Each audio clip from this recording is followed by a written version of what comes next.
Well, it's a real pleasure to be here this morning. Thank you, and thanks for having such a pretty day. It's just it's lovely.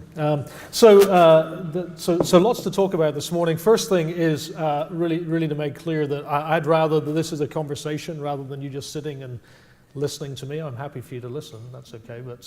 But as there are questions along the way, please feel to ask those. I hope there'll be time at the end of that for there to be questions too, and of course I'll be here most of the day, so lots of questions to answer.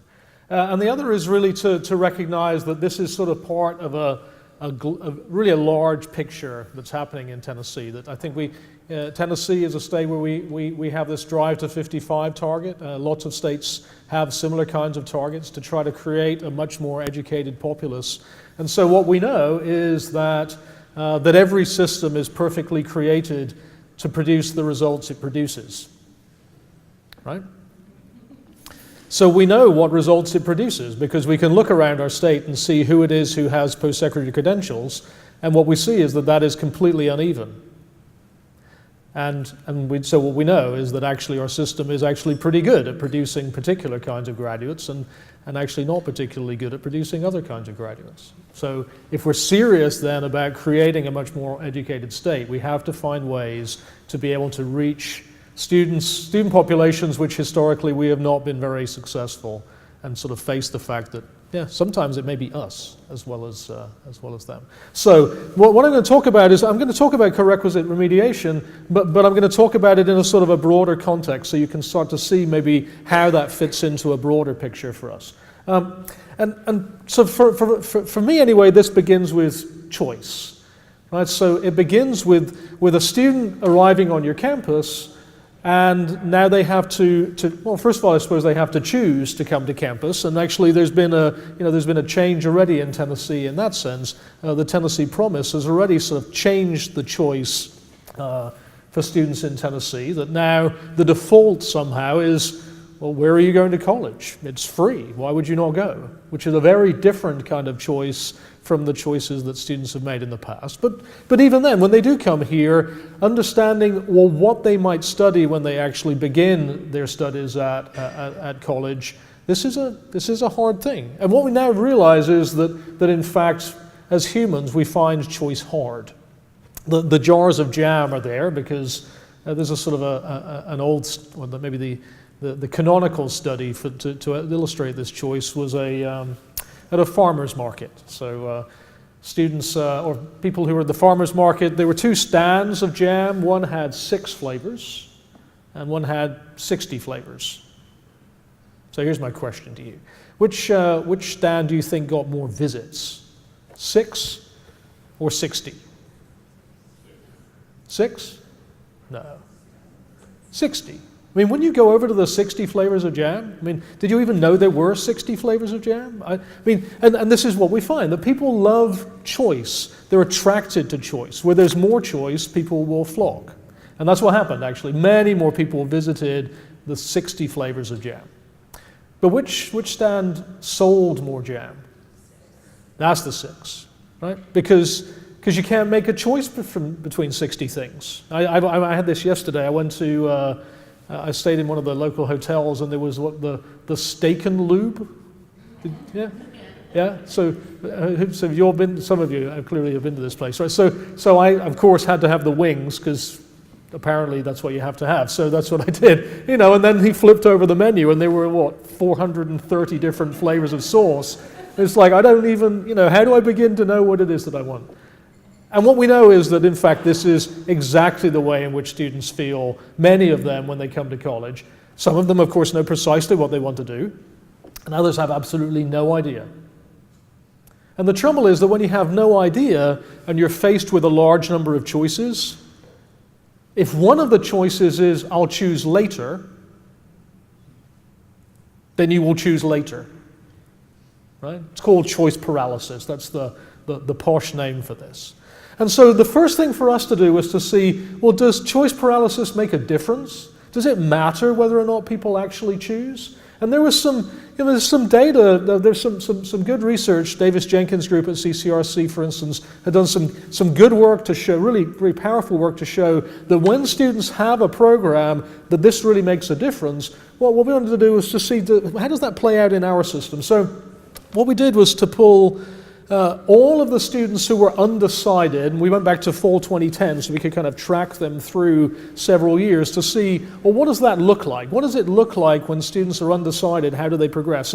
And the other thing was to begin to say, well, what might we mean by success? How could we understand what's going on? So this was already sort of an important design principle, at least for me. I very much like this quote of John Henry Newman's, that a college is an alma mater knowing her children one by one, not a foundry or a mint.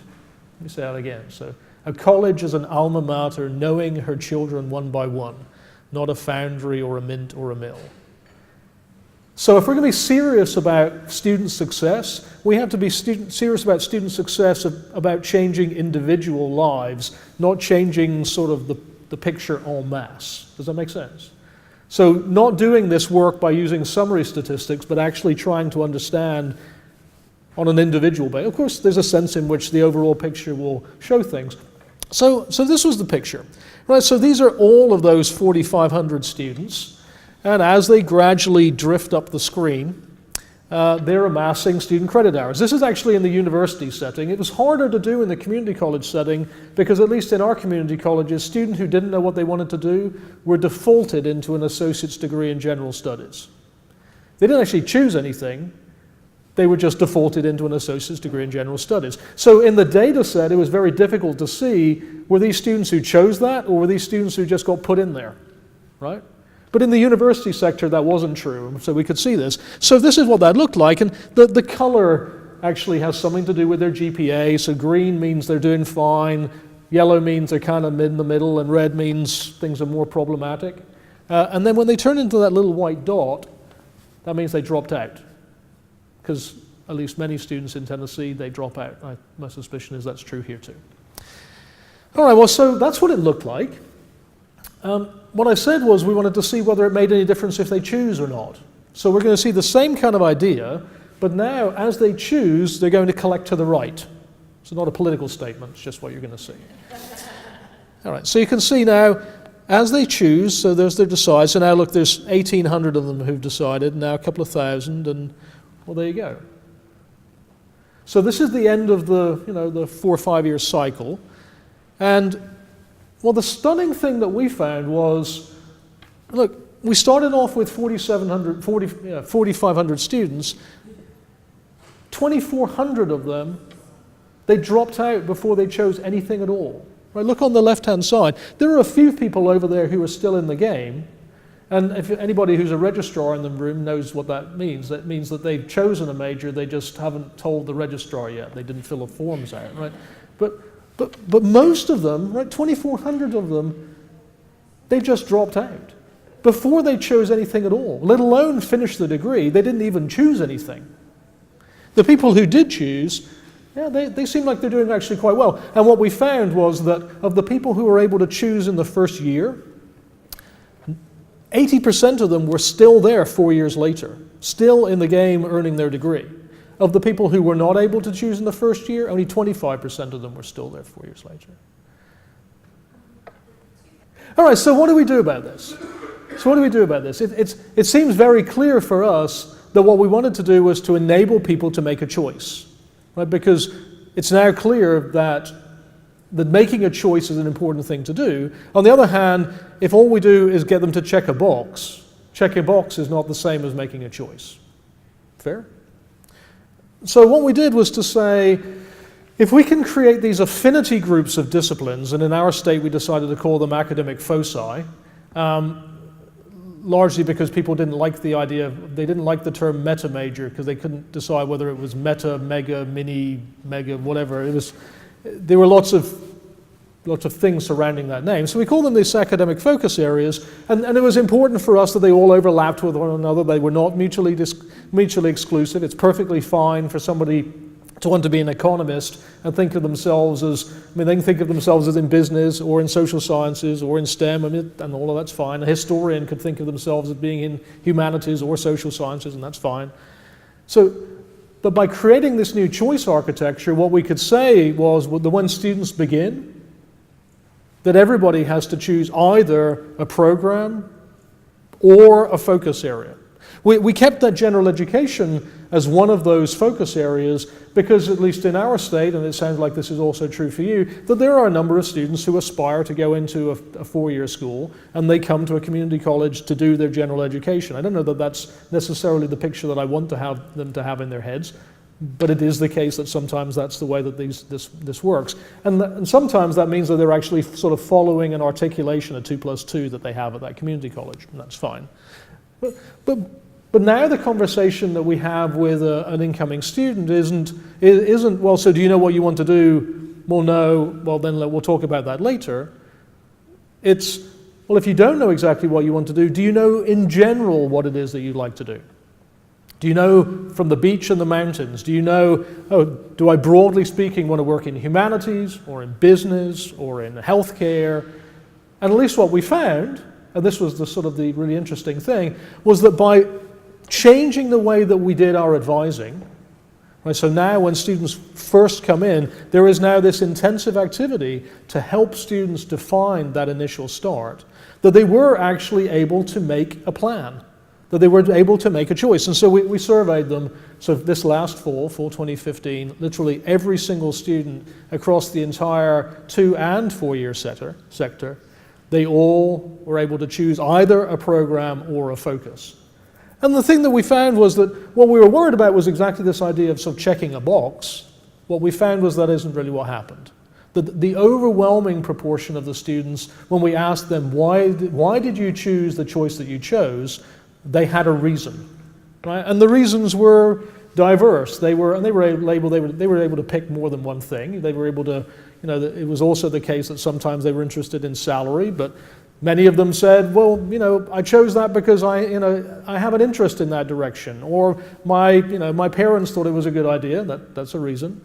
I know somebody who does that. I had a mentor who thought it was a good idea. Look at that tiny little brown sliver, which you can't actually see because that's exactly where the screen is.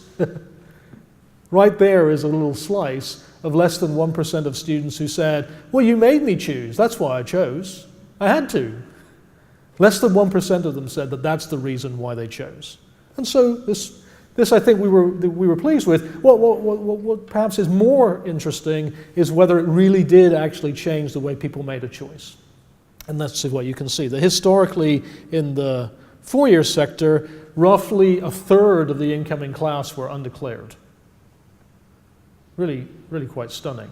And in the new setting, and I didn't know which way this was going to go, actually. I actually came up with a good plausibility argument why we should expect, in fact, there to be more people in a focus than we traditionally used to have who were undeclared.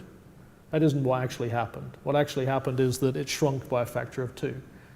This choice, as we started to change that advising process when people first walked in, that actually many more students were able to find their way into a program. Same happened in the community college sector, that very large sector of students were in that. This what I call non-TTP, it's non-transfer pathway, so this associate's degree in general studies with literally an associate's degree that really doesn't have a focus in that sense.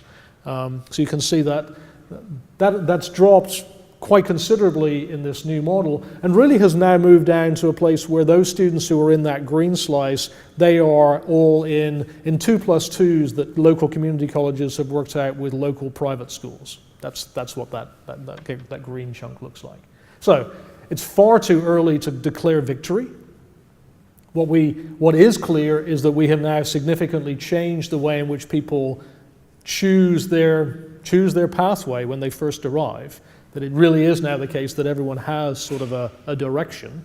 It changes then the way in which we can advise, the way in which we construct schedules, the way in which we're able to help students to make a pathway past college and out into the world of work afterwards. What isn't clear yet is whether or not the choices they made are good choices. right? And so quite soon, I mean, just like you, our semester is just kind of winding down. We now are getting the grades from the full year. We will be able to analyze that to see, is it the case that actually we can see that because of the fact that students had that direction, they were able to make more significant progress through their degree in that first year than they had in the past. That's what we hope to find. All right, so I've talked about the fact that if it's the case that now people have that direction, we really are able to create a clear pathway. And so across the system, 2- and 4-year schools, we've partnered together to create clear pathways at each individual campus, but more than that, also to align the pathways across the system. So this is, the Tennessee Board of Regents consists of both the community colleges and also our technical colleges, but also the 4-year schools too.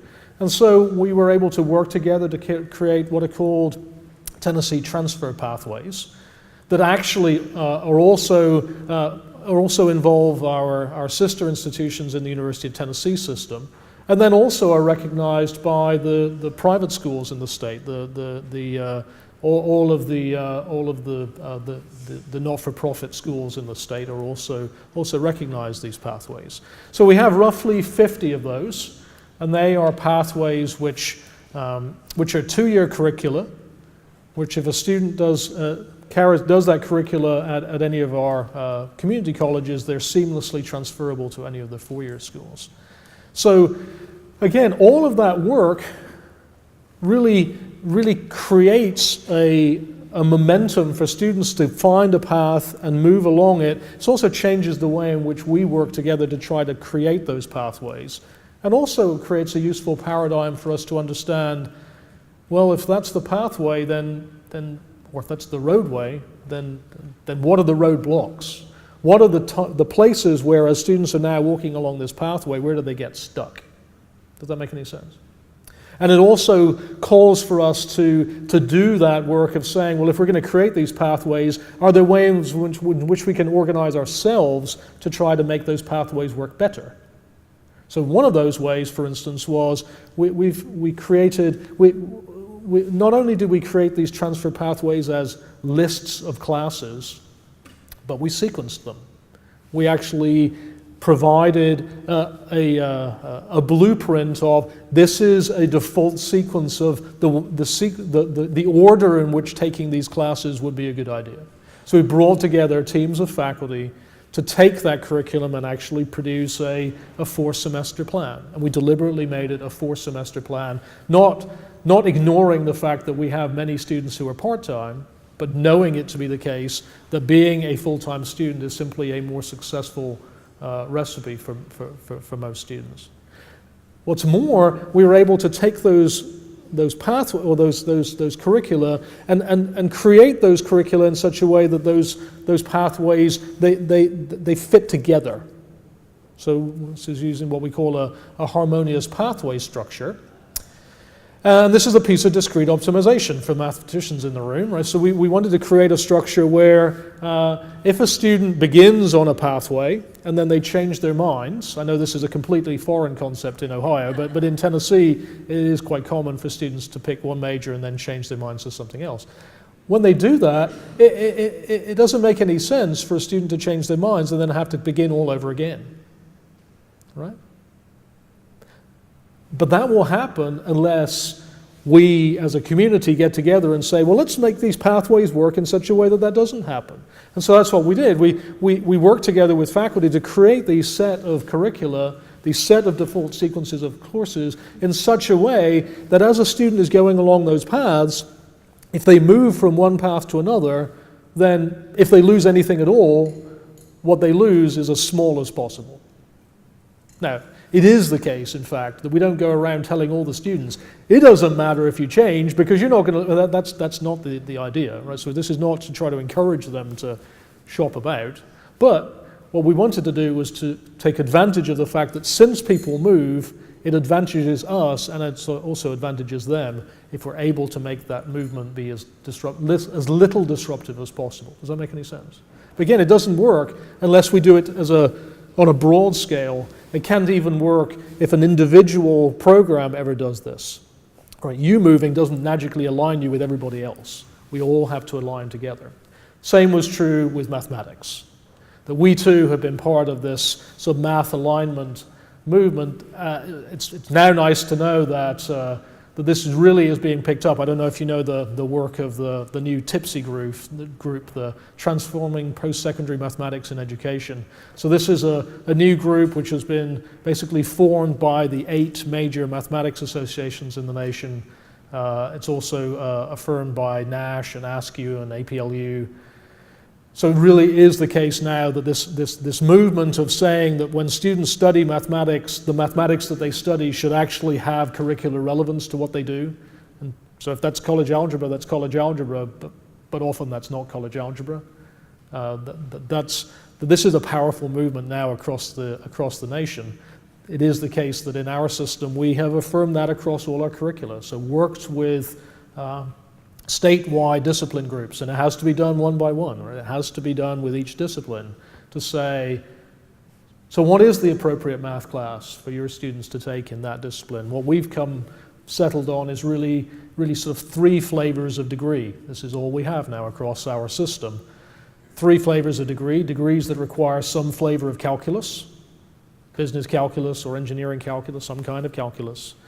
We have degrees that require statistics. And then we have degrees that require mathematics but don't specify which one. That's what we have. And the important thing for us is that the 3rd category is not code for college algebra.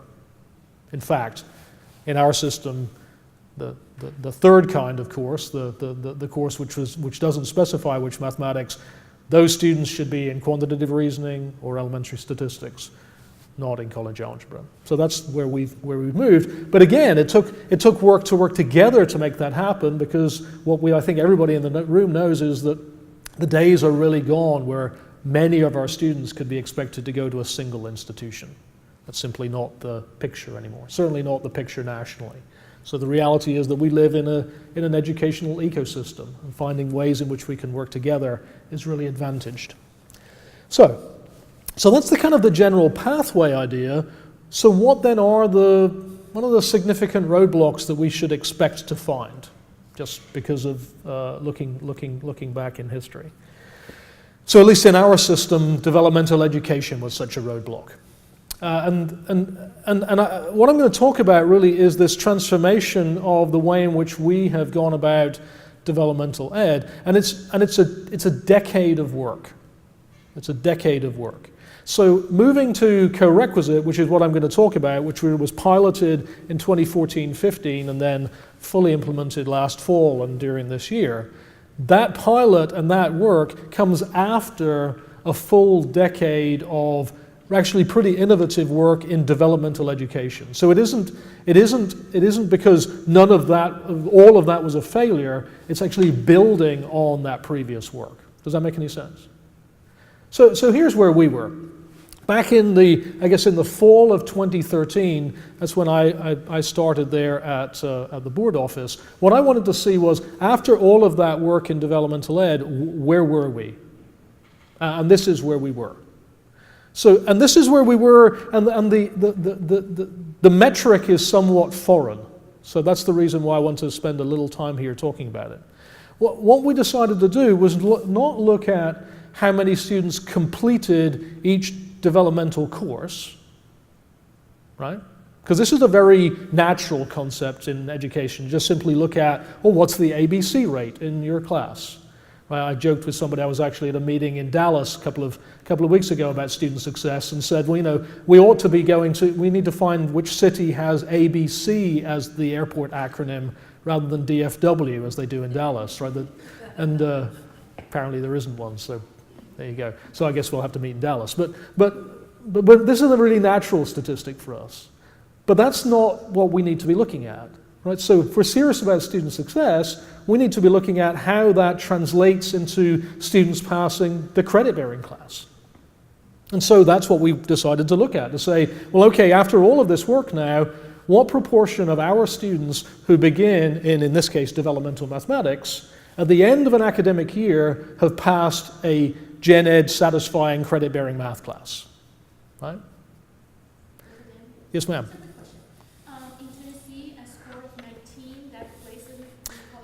It does. It does. So yeah, so for historical reasons, and it is what it is in many ways, decisions had been made, and actually we're now about to have that conversation again, but decisions had been made to say 19 is the cutoff. 19 and above, and funny enough I'm just going to talk about that in a second, 19 and above, you go straight into a credit-bearing class. 18 and below, you go into developmental education. And we actually had reformed that, right? So we used to have kind of a sequence of developmental education where they would begin in one, and then you can imagine sort of a basic math moving into an intermediate algebra kind of sequence. And then we'd moved to what we called a learning support model, where students began in that learning support and then worked through various competencies to get themselves out of that, and then moved into the credit-bearing class afterwards. So this was the statistic to see, well, how does that work out? So you can see that overall, around 12% of our students completed the credit-bearing math class in one full academic year, 12%. Just to put it in context, around 2/3 of the students coming to community colleges and universities need some kind of remediation in either math, reading, or writing, or all three. Right? This also happens. So beginning with 2/3 and only 12% of them getting through, this is clearly what we mean by a roadblock. Right? And it really was the case that as a community, when we looked at that number, we thought, yeah, we have to see if we can do something here. Right? This is not where we want to be. It is the case, of course, that if we gave people longer, then we got a few more. Right? So it really is the case that if we waited until year 2, then we got a few more than 12%. But we don't get that much more. And by now we're in year 2. Right? And now people have been studying this for 4 semesters and still don't have a credit-bearing math class. We also, we had to battle with this idea of saying, well, what kind of success rates would you expect? These are students who clearly are coming to us and they're not very well prepared. Right? Somebody who has a 14 or 15 on their math ACT subscore, their math skills are not very strong. What kind of success rate would we expect to have for somebody in a college credit-bearing math class for someone with that preparation? So here's the interesting thing, to realize that, so yes, that's true, but there's also something structural that's happening here. So now look at the students who have a 19 and look at the students who have an 18. So the students who have a 19 and the students who have an 18, sometimes I say they're a good breakfast different, right? If you have a student who has an 18, get them to eat some bacon and they have a good shot at getting a 19, right? There's really very little difference between these two scores. In fact, when you look at ACT, if you look at ACT summary statistics, they don't even distinguish between these two things, right? And yet, a year later, there's a 10 standard deviation difference between the proportion of those students who have a credit-bearing math class, right? Now, so yes, of course, it's the case that some of it's about preparation. Yeah, but some of it is about the structure, the way in which we arrange this. And so this was at least for us a helpful thought paradigm. Yes, sir? Are community college students? Oh, so actually everybody in this chart is a community college student. Yeah, everybody. Although, and so I'm not going to actually show you stuff that's happened in the universities today just because I knew everyone here would be in a 2-year setting, but in our university setting, we've had kind of a twofold kind of reform. So actually, about 7 years ago, the legislature passed a law to say that no student in a university setting could be in a standalone developmental class. So those students all, for now half a dozen years or so, have all been directly enrolled into a credit-bearing class. And so there was before actually the results were very similar to this. Once they made that change, the results increased. And then actually, as well as in the 2-year setting, we also fully implemented the co-requisite model in the university setting, and also then got about another 10% bump so yeah. All right, so here's the idea. To say, if we think about this from a structural point of view, is there a way in which we can try to understand what might be going on? So think about it like this. We have a course and we would like people to pass it, but currently the success rate is 50%. Okay? Half the students pass, half the students fail. And if it makes you feel more comfortable, it can be in somebody else's discipline. That'll be okay. What are we going to do about that? Well, so it's at least reasonable to imagine that about a decade ago we would say, well, at least half of them pass, right? Now we want to do some more serious work. Okay, so let's think about what that might look like. We might say, well, okay, what we know is that those students, they're not prepared well enough. We would like instead for them to be better prepared. That way we could increase the success rate, right? So what we're going to do is we're going to create a preparatory experience, a new experience for them to do. And it's important for you to realize in this thought experiment, I am not talking about any particular discipline. Right, so it could be literally anything that we're talking about here. We're just simply saying, okay, so when we create this preparatory experience, then we will, once they've been through this preparatory experience, more of them will pass this class. All right, so how many more? What kind of effect are we looking at? Well, let's say that we're going to increase 50% to 70%. I think if we increase 50 to 70, we would feel pretty good about that, right? All right, well, so, and that improvement is going to be created by, I mean, these aren't easily won improvements. That improvement is going to be created by introducing this new preparatory experience. Well, how many of them are going to pass this preparatory experience? So let's keep it easy and say 70%. That way we only have one number, okay? So now we have a situation where what we had before was half of the students passed, half of the students failed. Now we replace that by a two-semester model where now students begin in this preparatory experience. 70% of them pass this class. Those 70% then dutifully move on into the thing we would actually like them to pass.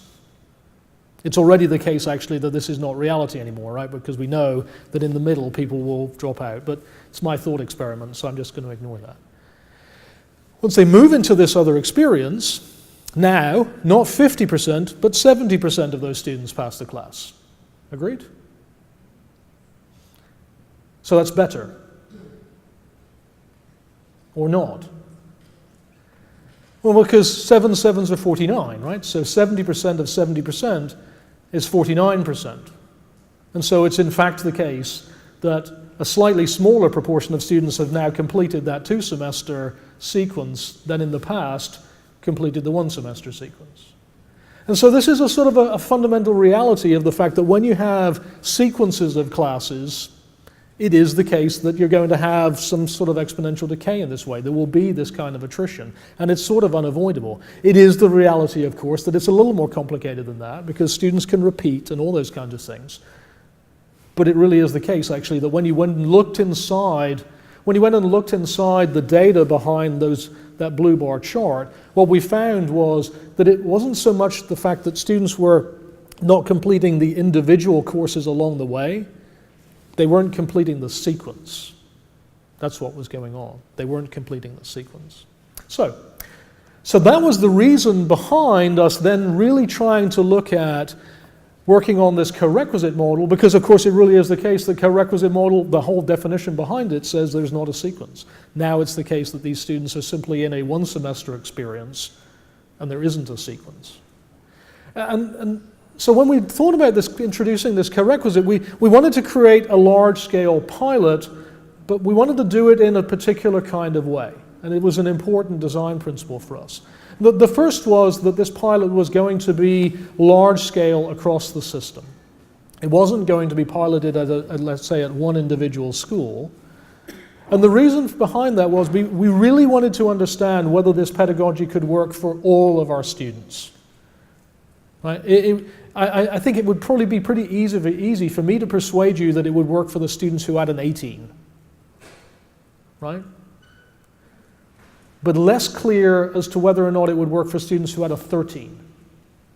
And in fact, it is the case, I'll fess up. What I expected to be the case was that there would be some kind of threshold, that there would be some kind of place where that thought experiment simply just died, where it really was, in fact, more advantageous for the students to do that kind of first this, then that kind of model. That's what I expected to come out of the pilot.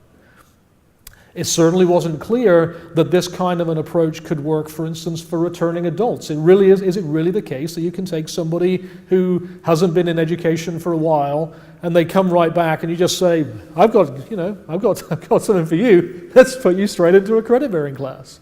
Is that really true?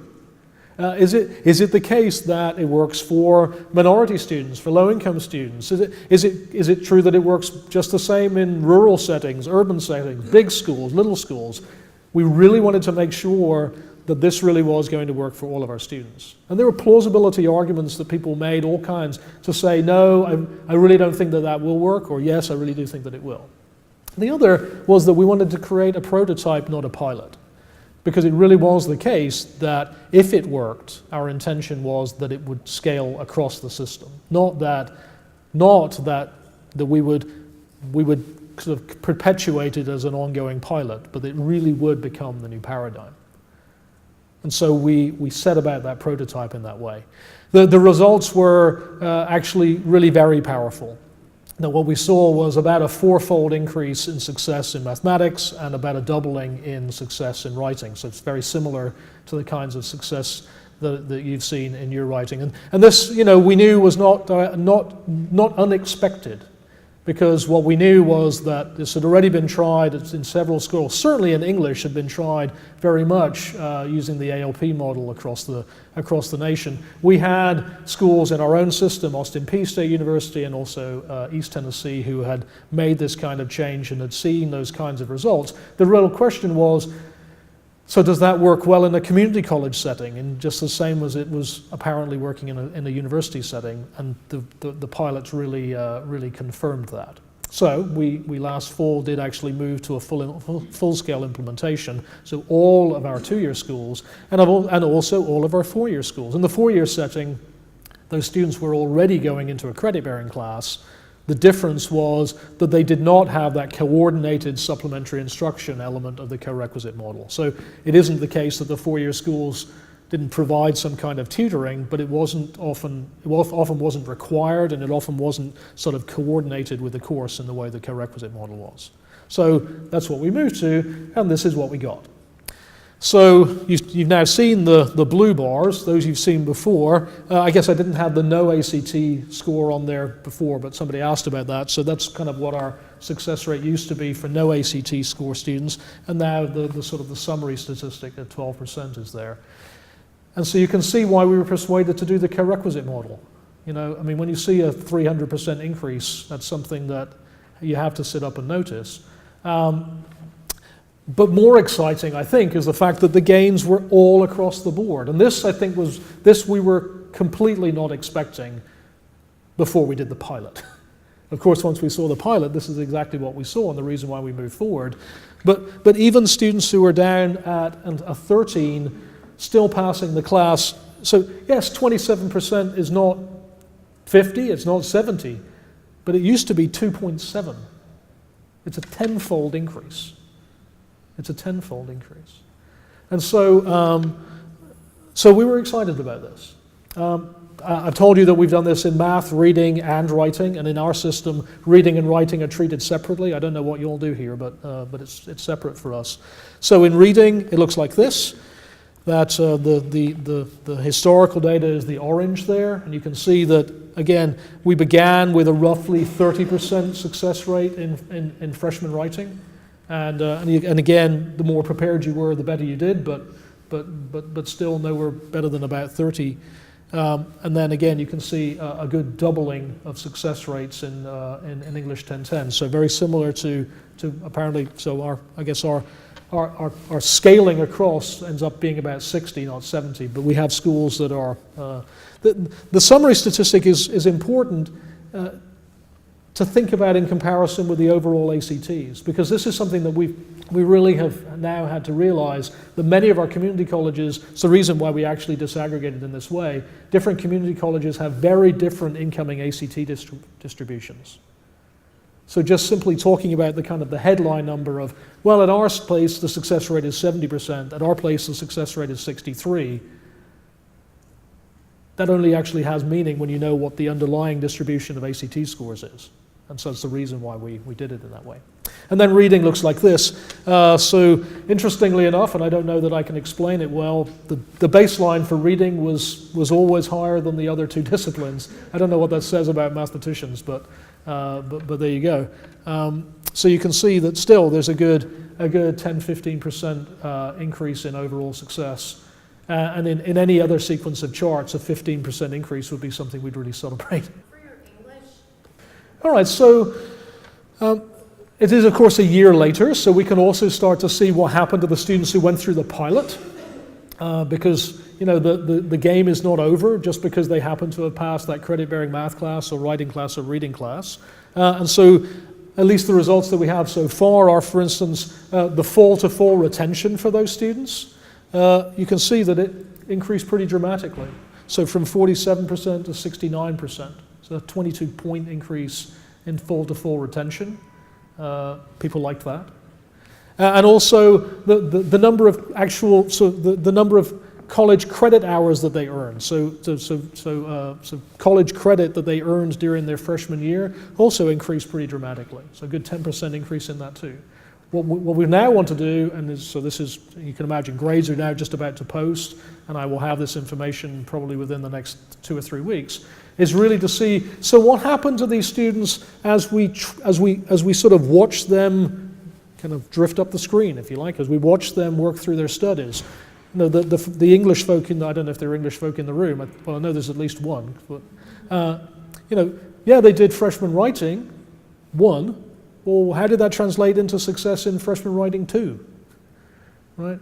Yes, these students passed a freshman math class, but are there, many of them, that's the math class they have to do, so they're not going to do another math class. But how did they fare in science classes? How did those mathematics skills now translate into success elsewhere? So I'm going to talk a little bit about that, at least what we know about that right now, but this is ongoing work for us to really see. What we do know is that they are still with us, which is already a significant sea change. I said we were serious about making sure that this works for all of our students, and so it is the case that we've disaggregated by more than just simply preparation. I'll show you what that looks like. And I'm only going to show you math because I'm a mathematician, so I'm only going to show you math. Now, just really, the other disciplines, the charts look absolutely the same. So if you imagine, the green bars and the blue bars being red and orange, then you get the flavor of what it looks like for writing and for reading. If you like those charts, I'm happy to give them to you, but clearly there's only so many charts you can watch in the morning, right? So I'm going to show you math.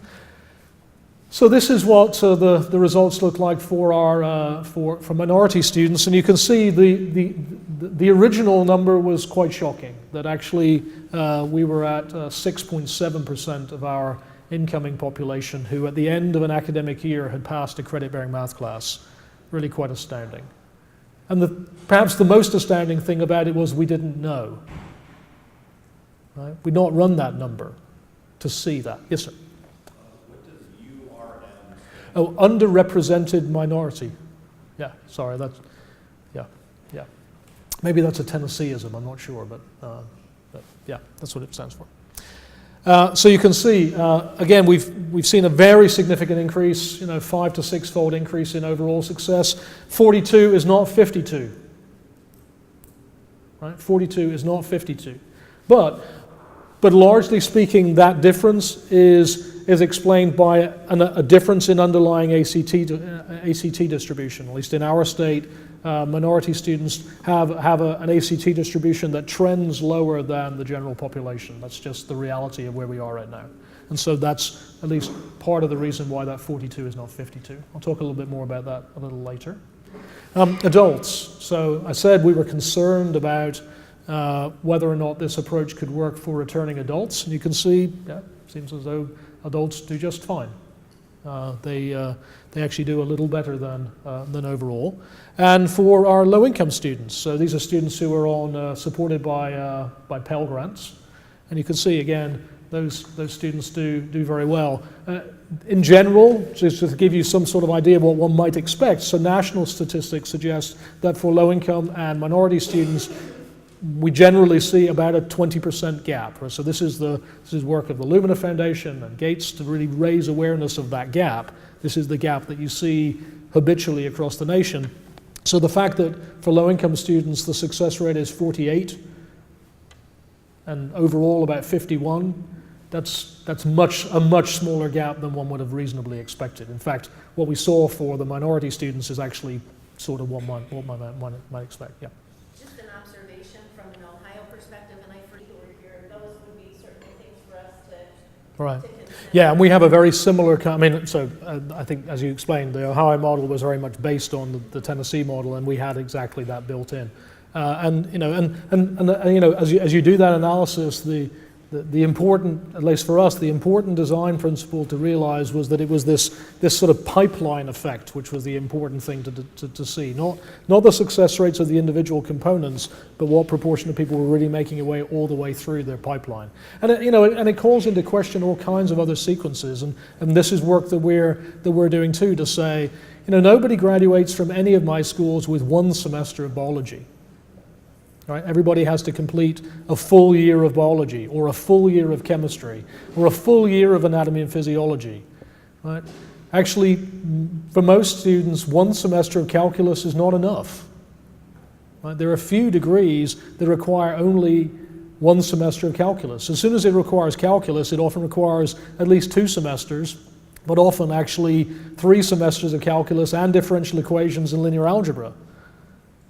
And so to start to think about these experiences not as sort of quantized learning, but actually as a learning experience that actually is a sort of a multi-semester experience. This is what we're the way in which we're starting to approach this work. Does that make sense? It's just, I think it's not like we've never known this, it's just that we've not thought about it in that paradigm before, and it's been a helpful thing to do. All right, so a little bit more. I mentioned the Tennessee Promise, and so, at least in Tennessee, people wanted to see, well, how did Tennessee Promise students do? And you can see Tennessee Promise students did very well, at least in comparison to what we've had before. Curiously enough, and this is the reason, maybe one of the most interesting findings of this, if you take our minority students, all of the students in this chart, all the ones in the orange and the blue, orange and the red, they are all students who could have been Tennessee Promise students. They're all high school students. They all could have been part of the Tennessee Promise. But is there some difference between those students who actually made it all the way through the steps of being part of the Tennessee Promise and those who either chose not to apply or didn't? And you can see the answer is yes. That interestingly enough, those students who were minority students who also were actually part of the Tennessee Promise, the achievement gap was completely closed. That their success rates were just the same as the rest of the population. And the same is true for low-income students. So low-income students, those students who were part of the Tennessee Promise, they did substantially better than the students who were not part of the Promise. And it's well worth sort of thinking about this for a second. These are students, the Tennessee Promise is a last dollar scholarship. These are students who are supported by a Pell Grant. They got no additional dollars, but somehow the structure of the Tennessee Promise is somehow, so it's sort of interesting. We think about the Tennessee Promise as an access initiative, right? So it's opening the doors to many more students coming to college, but there apparently also is a sort of a student success aspect to this, which, so I don't pretend right now to know. I have some ideas as to why that might be, but this is ongoing thinking for us. All right, so digging inside a little more. So it is the case, of course, that implementing a co-requisite model, it simply costs more, or maybe not. So I say or maybe not because we now have to think about what cost more means. So it is the case that the instructional cost of implementing this model is increased. And the reason for that is because now all of these students are in a credit-bearing math class, right? At least in our state, the vast majority of those students never attempted a credit-bearing math class in the past. So we have a whole bunch of people who before never went into a credit-bearing math class. Now all of them are in a credit-bearing math class. So actually what we had to do, some people think about this co-requisite model as being a threat to developmental education faculty. In our state, that wasn't the case at all. We needed all of those people to continue what they were doing, because what we knew was that that was an important part of the model. The co-requisite piece, the learning support piece, the supplementary instruction piece is a critical part of making this model work. And they need to keep doing everything that they were doing before. The change was a whole bunch of extra math classes or English classes or reading classes that we didn't otherwise have on the schedule. So we needed a lot more people to teach those credit-bearing classes. That was the change. So of course, the instructional cost goes up. Now, it is of course also true that the revenue side goes up, because those students are now paying tuition for those classes, and the tuition supports that instruction. The real comparison is to say, well, is it more cost effective? So is it the case now that the way in which we are investing that money in instruction, does it actually produce more success at a better price? We know it produces more success, and actually the Community College Research Center, Davis Jenkins' group there, did a very careful accounting analysis to see that actually the cost per success is cut in half. So yes, it's the case that we were spending more money on instruction, but it is twice as cost effective, which is a really stunning finding. Here, what I've shown you is the straight up instructional cost, right? The cost that we were paying. I didn't include the lights and all of the other, in their paper they also talk about the actual cost by the time you also add in all of the sort of the support structure on campus, and that also drops by a factor of 2. So, powerful thing to find. All right, so digging a little further, because it really is the case that, well, 52 is better than 12, but 52 is still 50%. And my thought experiment said that we were going to do something if it was 50-50, right? So this work continues, at least from our perspective. So I wanted to dig in a little more to see, well, how does this play out? So clearly there's sort of 4 possibilities here. The 4 possibilities are that students pass both pieces, that they fail both pieces, or they pass one or other piece. Fair? Well, so how do those 4 different behaviors actually translate across the student body? So what I've done here is to show you what that looks like. So first of all, you can see that the majority of students, well, they pass both pieces. They pass both. That's the orange slice. And then the yellow slice is the students who, they passed the learning support piece, but they didn't pass the credit-bearing class. So the first thing that surprised me was how small that yellow slice was. How small that yellow slice was. Because think about that. This is the proportion of people who passed the learning support piece, right? But did not pass the credit-bearing part. It turns out that 85% of the students who passed the learning support part also passed the credit-bearing class. Now, what I know is that nowhere across our system did anybody have an 85% success rate in a credit-bearing math class for any population of students, let alone students who had been through developmental education. So the fact that that orange slice was as small as it is actually pretty surprising. And it turns out to be the case that it's also true for reading and it's also true for writing. So the fact, again, I'm showing you math is actually emblematic of all 3 disciplines. The green slice is people who did the other way. They passed the credit-bearing part, but they failed the learning support. So this is possible in our system, at least the way we have it set right now. People chose to do this because they wanted people to take the learning support part seriously. Make sense? So there were people who didn't take it seriously and they failed it. and that's what happened. The important thing to know here is that it's a small slice. So it's very small in comparison with all the other pieces. We're working with ways to try to resolve that, really working with those students now to try to create some kind of pathway, some kind of way in which they can deal with the F that they now have on their transcript. Because of course now, because we don't have a standalone developmental experience, those students sort of have no methodology to be able to remove that F, and that's problematic. But that's work that goes on, but it's a small slice. The more interesting piece is the blue slice. These are the students who failed both pieces, right? And the reason why that's interesting to me is because that's the place where I feel like we can actually make further progress. It's probably unrealistic to imagine that we're going to make that orange slice be bigger and the yellow slice get smaller. That's probably not reasonable. We maybe could get rid of the green piece, but that's not very much.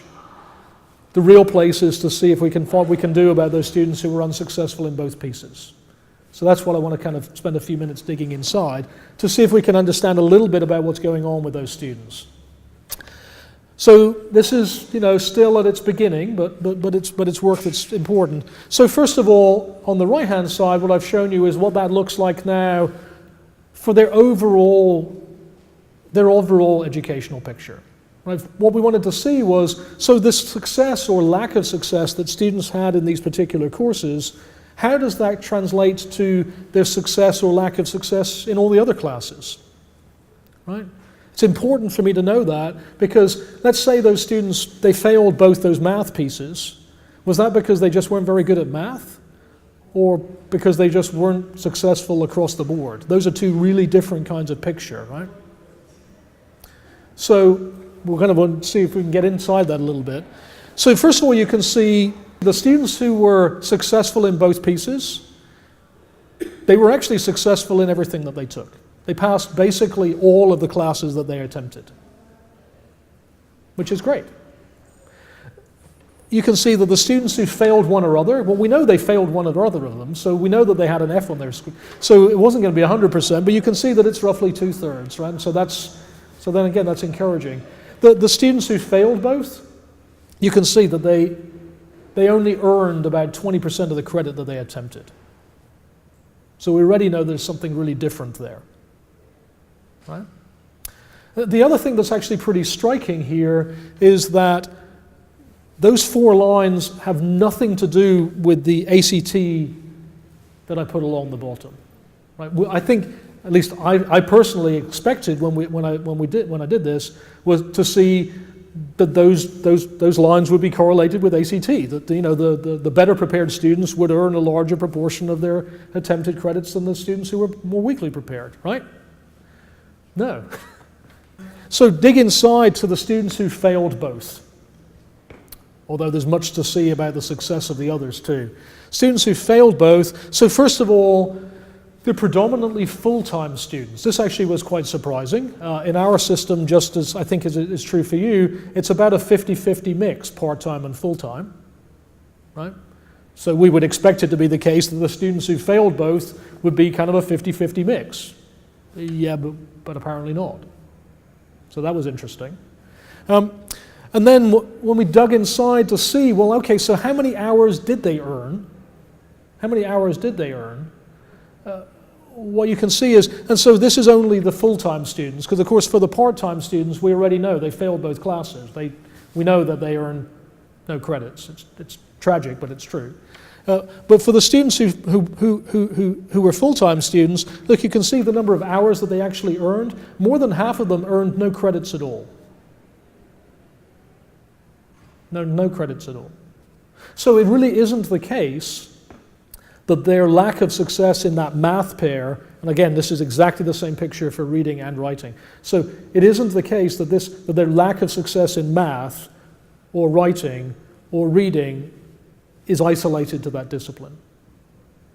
What we don't know right now, but is work that we're still going on, is whether or not these are students who worked all the way through the semester, took the final exam, gave it their best shot, but they failed everything that they took, right? Or they are students who basically disappeared by week 3 or 4. They just kind of, they dropped out along the way. We don't know this yet. But it's important information for us to know, because if we're serious about trying to work with this population of students, it's a very different picture. If they got all the way to the end predominantly, then some kind of a stretch model might be something that we want to look at, right? Because it could be argued for these students, it all just happened too fast. This is so, I know that we heard this from some students and some faculty, that there were students for whom all of this just happened too fast. Well, but creating a stretch model isn't going to work at all if most of these students were disappeared by week 3, right? We can create a stretch model, but they'll have all gone by week 3, so they won't know whether there's a stretch or not. They'll never even see it. That make sense? So to understand how, and it may be that we need both of these things, right? But to understand how we can make further progress, this is still information to know. Is this helpful? Yeah, okay. And part of this is about academic mindset. It's one of the things that we realize, and this is not isolated to our system, it's well known across the nation that students who begin in developmental education, they view this as a pejorative thing. They think of themselves as being in a class which they shouldn't be in some way, right? That it's some sort of a penance. I don't think this is the way in which developmental faculty portray that class. I don't think it's the way in which schools treat that class, but it is the way in which people feel about that class. This seems to be the case. And this is our data, and what I've done is put together our historical data about students who passed the learning support experience in an entire academic year, so that's the blue bars, with students who passed the credit-bearing class last fall, so that's 1 semester, and you can see that in our system, a larger proportion of students passed the credit-bearing class than historically passed the preparatory experience to prepare them for the credit-bearing class. And the only way that I can really think about that, only plausible explanation that I have for that is just simply the way in which they feel about that experience. That make sense? So, all right, so what we wanted to do was to dig inside and see, okay, so what can we understand about academic mindset? What we did was we gave a very large-scale survey to all of our co-requisite students. So this was about an 80-question survey, and miraculously, we had about 6,500 students who actually did that survey. So this is a tremendous testimony to the fact that you can get students to do almost anything in the first 3 weeks of class. Because you say, you need to do this, and they believe you, apparently. So anyway, better to be lucky than good, and we were lucky and got a very substantial number of students to return this survey. And we were able to trace those back to roughly 6,000, so it's a very large sample. And then what we did was to dig inside that to see, what were the mindset aspects? So we actually worked with some cognitive psychology faculty from across the system to really craft this questionnaire. So there's some standard measures in there to see, well, what are the sort of the mindset facets that actually made a difference to their success as students? Does that make sense? That's what we wanted to see. And these are the 4 that we found. And actually, there's a 5th one. And the reason why the 5th one is not up there is not because it's not important, it's because we have no idea what to do with it. So the 5th one is grit. Some of you maybe have heard of Angela Duckworth's grit measure. It's really cool work. It's just nobody knows how to change grit. So it really is the case that actually people who had a high grit score did substantially better than people who had a lower grit score. It's like shoe size. Now I know what your grit score is. Now I know what your grit score is, but there's not really anything that I can do about it. These four traits are understood to be malleable, and so that's the reason why we're concentrating our attention on those 4. And they are, so believing you're capable of learning the material, this is growth and fixed mindsets, right? So this is Carol Dweck's kind of work. So this is, do you believe that somebody like you can learn this stuff? Or do you in fact believe that you're the kind of person who simply can't learn this, and no matter how hard you try, you can't do it? So do you think there are math people and not math people? Or do you believe that some people are better at math right now, but they could all do better at it if they worked harder? That's the difference. And so clearly, whether you believe that you're capable of learning the material, one would suspect this had an influence, and it does, and I'll show you. Feeling connected to your institution. Do you feel like you're part of the community? Do you feel like you belong? Do you feel engaged in what's happening at that school?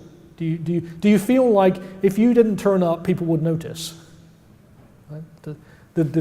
When you ask students, how do you, sometimes this is the reply that you get. If I didn't turn up, nobody would notice.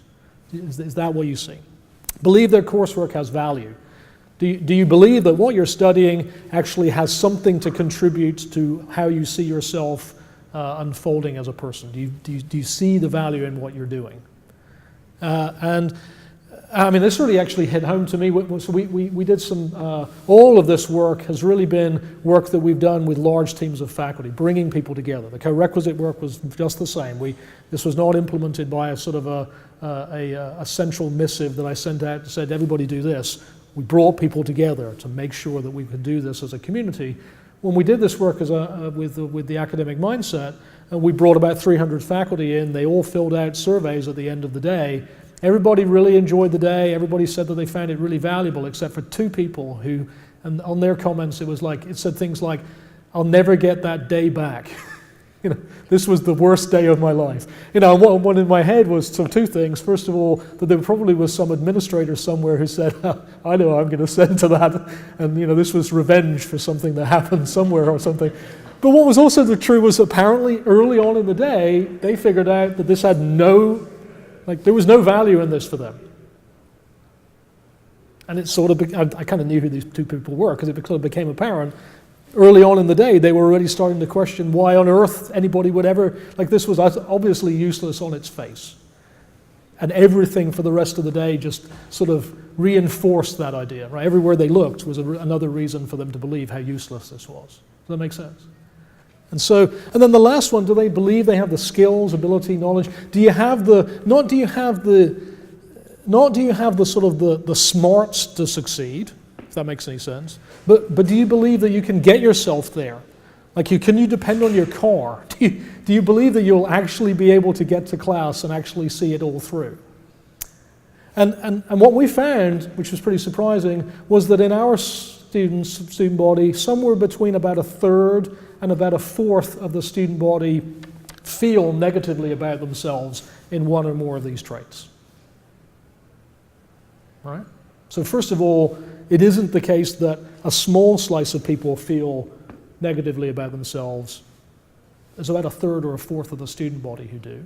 It's disproportionately true that those are minority, low-income, and male students. The men apparently have a really poor self-image. Not quite sure why that is, but okay. And then the other part is that, as I say, there's things that we can do about this, and so we're now working together to try to understand as a system how we can work with initiatives in the classroom to do stuff. And the other is that the effects are very strong. This is the very important finding. So for each of these 4 traits, so this is what it looks like for math, and again, I should have changed it up as I'm thinking about it. I'll put reading and writing in more, but the pictures look very similar for all of the disciplines. That there's about a 20-point differential depending on how you feel about yourself, whether or not you think you can learn this stuff.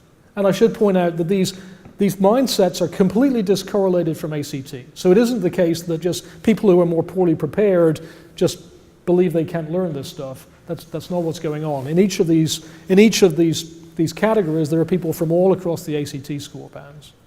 And so you can see that students who have a fixed mindset are much less likely to pass the credit-bearing class than students who have a growth mindset.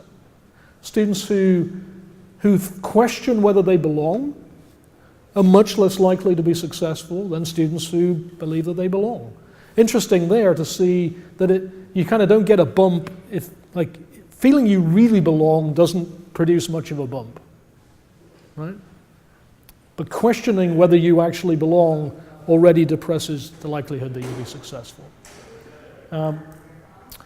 Doubting the value of the work. Doubting the value of the work, again, produces about a 10 percentage point drop.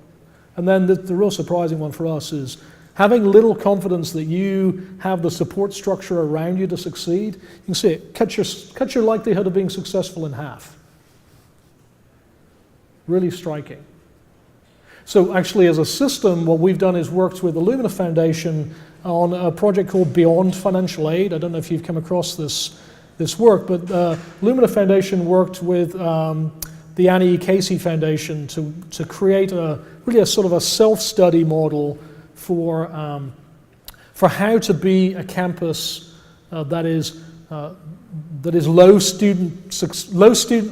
income student centric, Right? So how are you able to partner to try to help more low-income students succeed? And so actually we had a system event, brought teams together to make plans about how to put some of those initiatives in place. So the kinds of things are food banks, for instance, partnerships with local community organizations, ways in which campuses can begin to work with SNAP benefits, or so all of those kinds of things. And here's the reason why. Right? So it is the case on all of our campus that we have strong student support services, but that doesn't mean that people know about them and believe that they're there and see how they can benefit them. Does that make sense? It's powerful. So lots of work to do with academic mindset. All right, so all of that was talking about barriers to success along these paths, a little bit of work to see, well, what large scale might there be other than those kinds of things? In our system, this is what the overall distribution looks like. Looks like we teach about 8,000 courses to about 1 million headcount, and more than half of that enrollment is in about 30 of those courses. Let me say that again. We teach about 8,000 courses, but you only need about 30 of those courses to comprise 500,000 of the enrollment. So what we've done is to really concentrate on what those 30 are. Well, what's interesting is that there's more going on than that. Right? So I'm a graph theorist by trade, so I think about things in a sort of a network sense a lot. This is a graph of all of the students who graduated from our system over the last about a decade. And what we did was each course is a dot on this, so there's 8,000 dots roughly. And then what we did was we joined them by an edge if they appear together on a graduate's transcript. And then the more that happened, the bigger and bluer they are, just so the chart looks pretty. And it turns out that this graph has a powerful mathematical structure. It's called a small world graph. So the internet is a small world graph. Actors who act in plays and movies is a small world graph. So some of you have probably heard of this Kevin Bacon game, right? Yeah. So 6 degrees of separation. Right? So this is the same thing. So this would only be interesting if the network you get has some kind of defined structure. This is interesting. If it doesn't, well, it's not particularly useful. Because it's a small world graph, we know the structure of this. And what we know is those graphs, the way in which they're connected is completely dependent on those very large, highly connected nodes. Right? So think about it like this. If my website went down, many of you wouldn't notice for a long time. Right? I'd be hurt by that fact, but many of you wouldn't notice. But if Google went down today, you'd probably find out pretty quickly. If Google and Amazon and Yahoo all went down on the same day, you'd probably be running for the hills, right? I mean, it's just, right? Well, so think about this now from a curricular point of view. Freshman writing, freshman mathematics, they're like the Kevin Bacon of curriculum, right? So it really is the case that success in those courses, right, these top 30 courses, it isn't just where everybody enrolls, they're the foundational building blocks that hold the whole curriculum together. Success in those courses infects the whole rest of the network with success. Lack of success in there does exactly the opposite. So that's the reason why we have been working with teams of faculty to try to work hard with those classes. And it's more than just passing the classes. What we now see is that actually there's a sort of a threshold effect. That actually we need those students not only to pass, but actually to pass with, typically speaking, an A or a B, not a C. A C is already still doubtful. A D, it's certainly the case that often making a D in that course, either to graduate at all or to graduate in any particular discipline. So what we've done is worked with teams of faculty. We've done roughly 100 of these projects now over the last couple of years. So this is course redesign. In our system, we call this course revitalization, largely because the course redesign, that name had been already used in our system for other purposes. But this is work with teams of faculty to start to think again about how to work with these fundamental courses because of the fact that they have such a powerful influence on overall student success. Now, it is 10 o'clock. I can carry on for about another 7 or 8 minutes. Yeah? All right, good deal. Last thing I want to talk about then is bespoke education. I like this term. I'm trying to resurrect this old word. And it really gets back to what I said earlier, right? That if we're serious about doing this, then it's about changing individual lives one by one. We can do this by large scale changing things in general, but it's also about somehow really trying to hone that in on an individual basis. So the first work is this, kind of goes back to work I did back when I was at Austin Peay, created a recommendation engine which is kind of in spirit like Netflix and Amazon meets academic advising. And the idea was that we would take all of the information out of the student information system and then provide that as information to advisor and to student to see, well, which are the courses which would be the most advantageous for the student to take. So what does that mean? So the first thing to do is to think about what that might look like. And there's different aspects to advising. The first thing to do is to realize that this is not automating advising. It's about informing advising. It's about providing a richer information structure to advisor and student. It's also realizing the fact that there's it's not like Amazon or Netflix, like we're trying to find the most popular thing. We're trying to find the best fit. And the best fit has many more aspects. It's about a curricular fit, but it's also about predicting how likely somebody is to be successful in one of those courses. So what we do is to take all of that together. First of all, realize that you really are actually able to predict grades. So there's a grade prediction engine that sits inside that actually works very well, within about a half a letter grade with some very good levels of robustness. And what's more, that when students actually take the classes that are recommended to them, they do significantly better. So when students take these classes that are highly recommended to them, they are much more likely, about 50% more likely to get an A or a B in the class. And given the fact that we would like it to be the case that students get an A or a B, because of that threshold effect, this now is an important piece for us. You can see it kind of works across the levels, both in the university and in the community college setting. And so now we sort of have the data here. We can see that when we do this, when we combine this information as part of an advising structure, we see that many more students are successful. So there's a much significant swing in how successful people are in the courses that they take. But more than that, we also see achievement gaps close. That when students of color, low-income students, when they take those courses that are recommended to them, everybody does significantly better, but the achievement gap closes, which was important for us. All right, so that's part of the puzzle. The other part of the puzzle is sort of unfolding. I don't know, do people use Waze here? Yeah, some people do. Yeah, on the app. Yeah. Yeah, so if you like, so Degree Compass was kind of like Netflix for advising. What we wanted to do was to kind of create ways for advising. Right? So is there a way in which we can use this data as students are navigating along this path to say, you need to be careful because if you go around that corner, you don't want to go around that corner. Right? Or at least we want to talk about it before you go around that corner. So what we did was created a probabilistic model that would understand how likely a student is at each particular moment to be able to be successful in the degree program that they are in. So this is what this looks like. It's about a couple of thousand students across the system. The red students did not graduate. The green students did, in fact, go on to graduate. And every now and again you see them drop out. They turn to white. We got curious about this kind of red rain. And so dig it inside and see what this looks like. So this is exactly the same chart. These are the same students, but now one by one, so we can really see what's going on. And you can see